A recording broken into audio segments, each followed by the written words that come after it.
Hi, this is Joe Chambers. Welcome to Musicians Hall of Fame Backstage.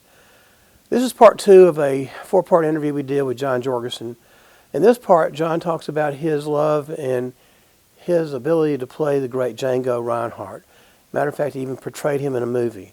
Hope you enjoyed. If you do, be sure to hit like, subscribe, and the notification bell so you don't miss any of our new content. Again, part two, John Jorgenson.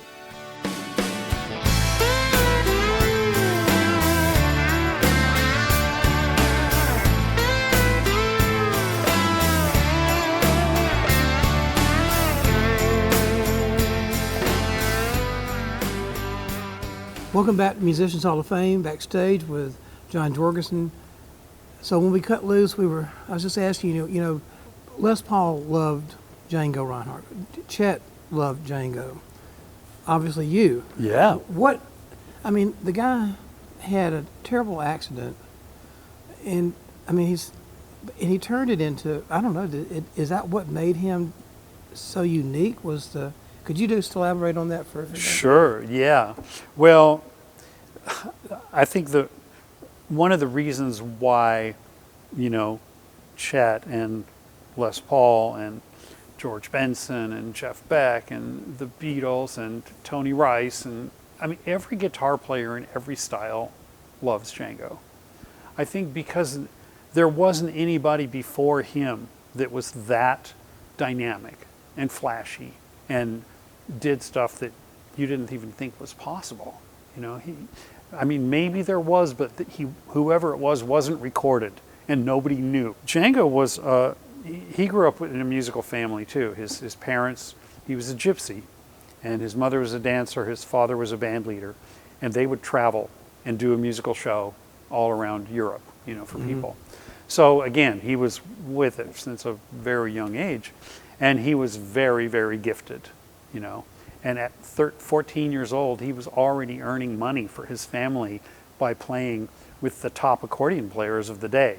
And in France, they lived outside of Paris. In France, the style of music called musette was the popular dance music. And that would be what we would look at like a honky-tonk. They were rough, and people were in there dancing, and there'd be fighting, and the band would actually be in a little like a Juliet balcony kind of a thing, and they'd pull up the ladder after they got up in there because they didn't want anybody close to the Blues Brothers with the thing coming in. Yes.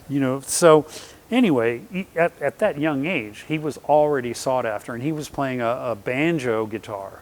So guitar tuning, but with a banjo body so that it would be loud, right?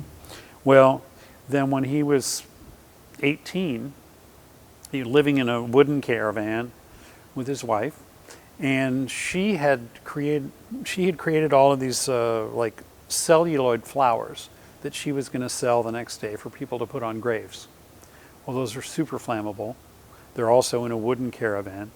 He comes home after working, changes into his nightshirt or whatever, and he's got a candle, and he gets startled by a mouse. And he moves quickly. The wax from the candle flies onto these celluloid, and the place just goes up in flames. He gets his wife out. He gets himself out. He's covered himself with a blanket, but it's holding the blanket with this hand, and his leg is exposed. They get burned really bad, like the front of his hand. So Django's hand was pulled back here, burned these tendons and everything, and so it caused these two fingers to be stuck permanently in this position. You can see on all the photos of Django. And so these two fingers got super strong, and he could figure out how to angle around and use these, place them. So a lot of his famous chords, like Manoir de mes rêves, which Chet recorded, Django's Castle. That chord, if you just sit your hand like that on a guitar, it kind of comes out that chord, and then he could jam these up the fingerboard, and it was really phenomenal what he figured out, using his thumb over the top of the neck like Hendrix used to a lot. Just phenomenal. And when I got the chance to play Django in the movie, they put makeup to make it look scarred and burned back here, and actually if I tried to open those and play normal, it hurt. Yeah. You know? So it kind of kept my hand in that position for the whole time. They took him to a hospital and they were talking about amputating his leg and talking about his fingers. And Right. his relatives were very suspicious of hospitals anyway. Mm-hmm. They don't even like buildings, Yeah. So they're like, no, we'll take him somewhere. We'll help him recuperate as much as possible. So in the gypsy culture, music is at every gathering. Right. And pretty soon, Django could come in a wheelchair to these things, but as soon as the music started, he would just go away. Mm-hmm. He couldn't, be part of it, and it was too hard. And so at some point, somebody brought him a guitar, just thinking that with the fingers he had left, it would be good exercise for him, Mm-hmm. But all his friends and family thought, he's never going to be that brilliant musician again. And finally, one day, when the music started, he stayed and he played, and everybody freaked out because it was fantastic. Mm-hmm. And to me, it just goes to show if it's in there, Yeah. the person will find a way to get it out. Oh, yeah. So he created all of these different techniques, right-hand techniques, left-hand techniques. So, and he loved Louis Armstrong. So, and he loved Duke Ellington and all the jazz that was coming out of America. So he was trying to make his guitar sound like a trumpet. Right. And do Louis phrasing it Yeah. to sound like a Duke Ellington orchestra. And Yeah. Slurring kind of. yeah, and all of these different techniques where he'd run up to a high note like Louis Armstrong would end his, right? He didn't pick up this high note and just shake it. So Django, to try to do that, he would go up there and, Yeah. do vibrato and try to. So within that, he created all of these new sounds and dynamic things on the guitar that nobody had done before. So that's why all of these other players just loved his sound, and there's so much energy and soul and the gypsy element, this melancholy. I think that's why he loved the blues so much, because it spoke to that side. Mm-hmm. So out of tragedy, he created a new style. yeah, totally. Isn't that wild how, Les almost lost his arm as well, And he told me that the doctor said that, because they were going to take it off. He said, we can't take it off. He's a famous guitar player. Yeah.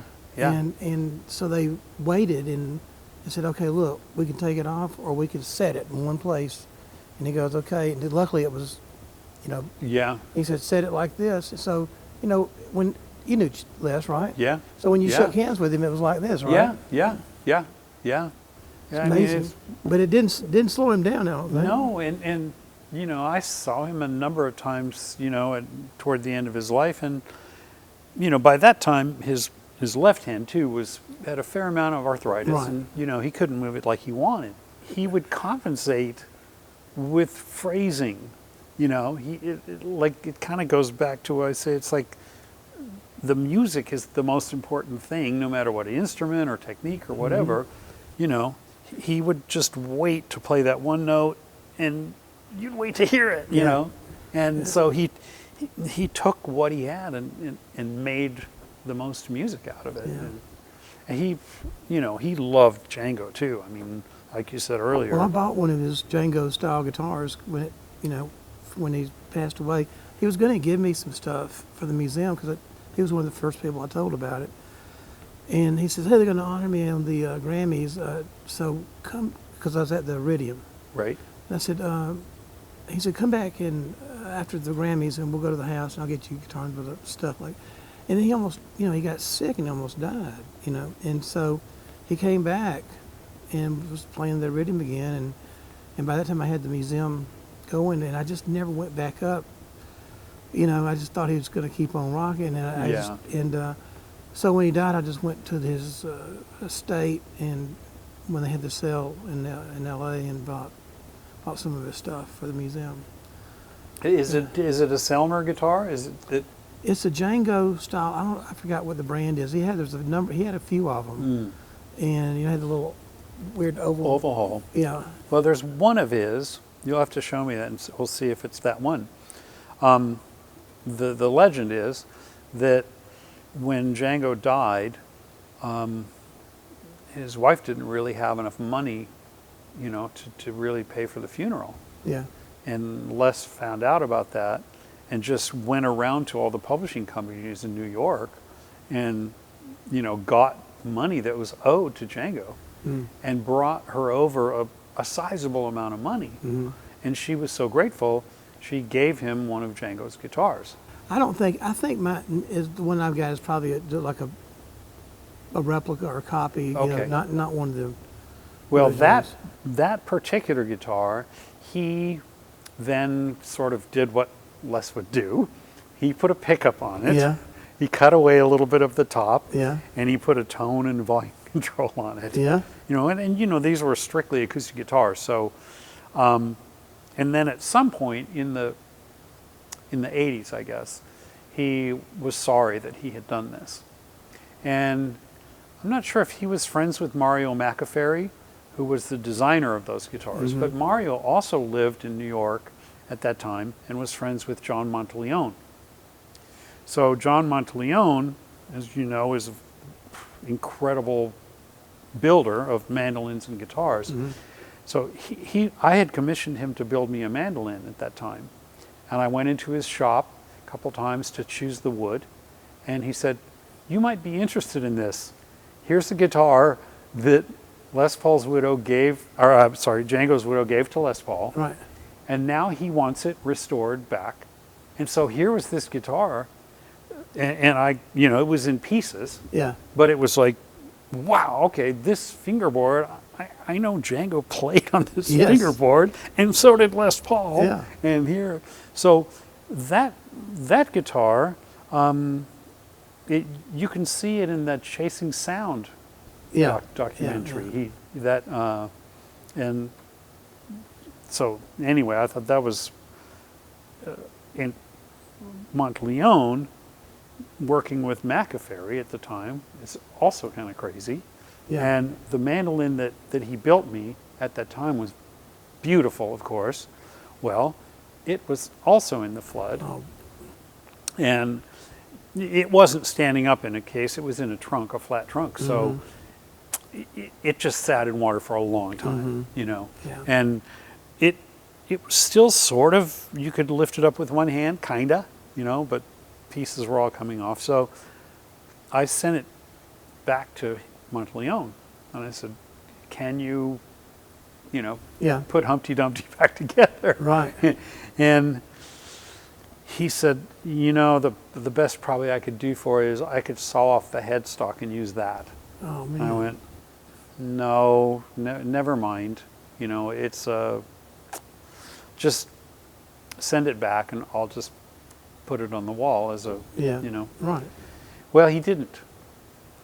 And so about a year later, I was playing, Albert Lee and I were playing together in Long Island, and John Monteleone came to see us, and he said, that mandolin's been hanging on my wall. I think I can use more than just the headstock. I think I can use the headstock, the neck, the fingerboard, and the neck block.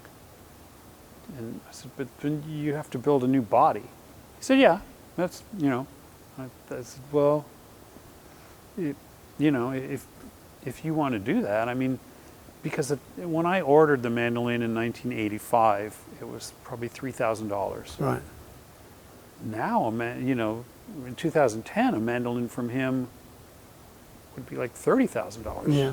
I said, I'm not sure that, your time is best spent on this. He said, no, I just want to do it, So he built a new body for that mandolin, and now in the back it has the original tag and a new tag, and it sounds unbelievable. Did you get the old body too? Or? Yes, Yeah. it's sitting up on my shelf. Cool. That's cool. And it's sort of in pieces. Hey, we're going to take a break, and when we come back, let's jump to Desert Rose Band. Okay. We'll be right back.